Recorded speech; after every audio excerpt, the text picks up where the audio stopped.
Hey everybody, welcome back to Cam and Sean's real estate team, CNS Real Estate. We're going to do a quick podcast on why is now such a great time to buy a house here in the high desert. So, starting with Marvin, why is now a good time? Well, Sean, thank you.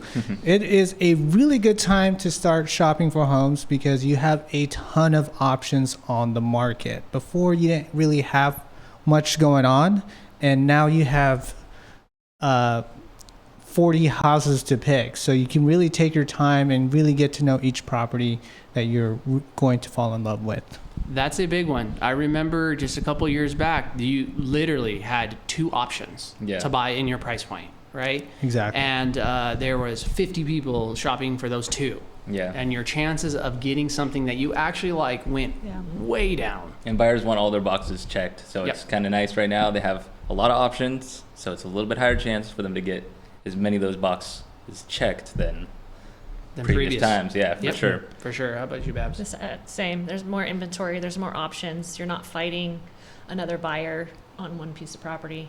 Yeah. So on average, how many houses are you typically showing? right now, a day, probably 4 or 5.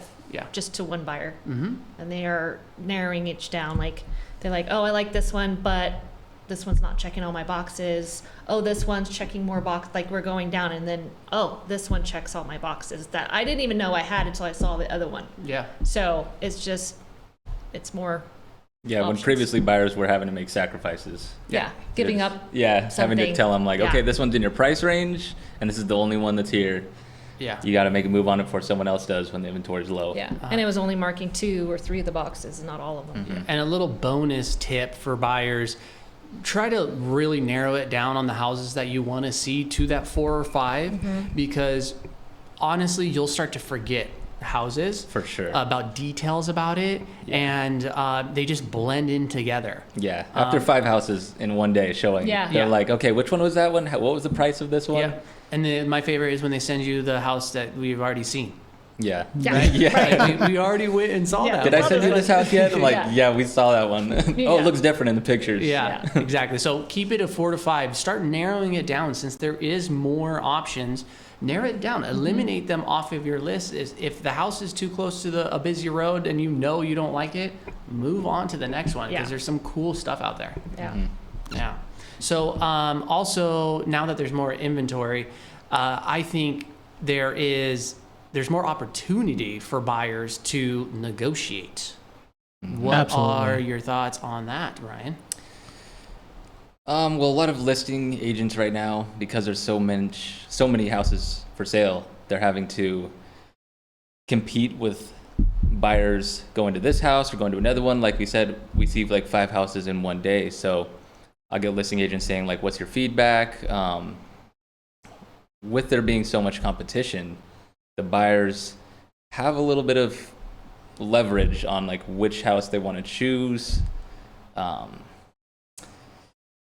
it's more options, so it's just I don't know. What's your point? So like I'm primary listing agent, right? So I'm representing the seller.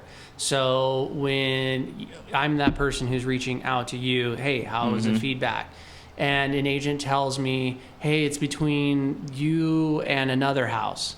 And my next question is, what's going on? What is the reason behind that? Yeah. Right? Yeah. And By the then way, we if can you're- bounce back and say like, well, they like this about this house, they like this about this house. Yep. And what is going to bring your house to the top of their list? Exactly. Yeah. So if your listing agent isn't doing that, guys, you might want to have a little conversation with them because that's an important thing. There's been many homes that I've sold just because I communicated with the buyer's agent that blank was important to them. Yeah. The fence was broken and they have a small dog and they don't really have the funds to be doing repairs. They want more of a turnkey.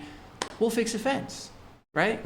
Yeah. If that's the only thing that is an issue, got you. We're Yeah. good, right? Yeah, the sellers that are giving some working room are the ones making the sales right now. Yes, absolutely. So we talked about just overall amount of homes that are currently for sale, giving buyers more leverage.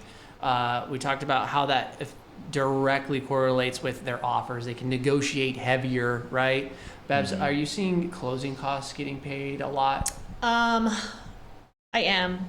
Sellers are being a little bit more willing to pay closing costs, I feel, as long as the offer comes in at a reasonable price. Yeah, you don't want to lowball and Yeah. ask for And closing. and I do have some buyers that are trying to get the best deal, which Crazy is deals, crazy yep. deals, and I trying to navigate them and being, well, if you want this house, we're gonna have to kind of strategically give this offer over. If you're gonna ask Yeah. lower and then also ask for closing costs, we have to be in that special zone for the seller to even respond to you at this point. So for you people that are watching that are not super familiar on how much or what closing costs are, closing costs is additional fees besides your actual down payment that you have to pay for the bank to lend you hundreds of thousands of dollars. Okay. So not only are you coming up with the down payment for your house, say 3%, 3.5%, 5, 10, 15, whatever it is, there's fees also involved on the lending side of things that you have to pay.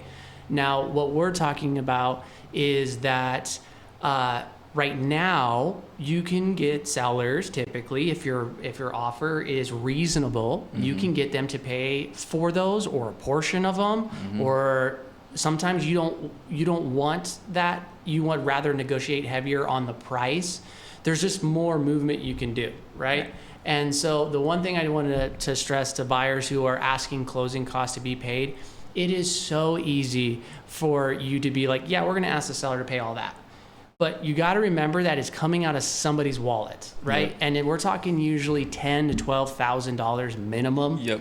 Right? At That least. is a huge chunk. You have to think about that your $350,000 offer is not $350,000. Yeah. Correct. It's $339 or whatever it is, because Yeah. that money is coming directly out of the seller's pocket. So the reason why it's a benefit to you is because now since that competition, you have more sellers that are willing to do that. Yeah. A couple years ago, you ain't doing that. There was no way that they would even consider it, right? But now you have that opportunity, making it even more affordable for somebody to buy a house, Right. right?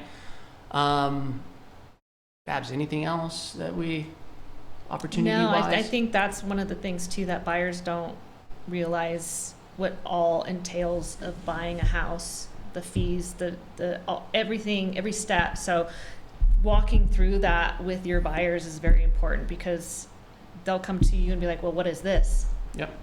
And freak out and be like, I didn't know about that. So to be completely open and transparent and walk them through each step for them to completely understand how the process goes, and also help them see the seller's perspective as well. Yep. Like, imagine you're selling your house. How would you want that Yep. to come back to you? So Exactly. So that's what makes us awesome, is buying a house realistically is not that difficult when you have somebody just guiding you through the process. And what we like to do is be super hands-on and just guide you from the first step all the way to where we're handing you the keys. Yep. Right? So it is so easy. We have done this thousands of times. And so please give us a call if you're like really considering on purchasing your first home, your second, your 50th, doesn't matter. We got you guys. And we just wanted to give you a little bit more information on why now is the best time to buy in the high desert. Absolutely. All right, guys, have an amazing day. See ya. thank you.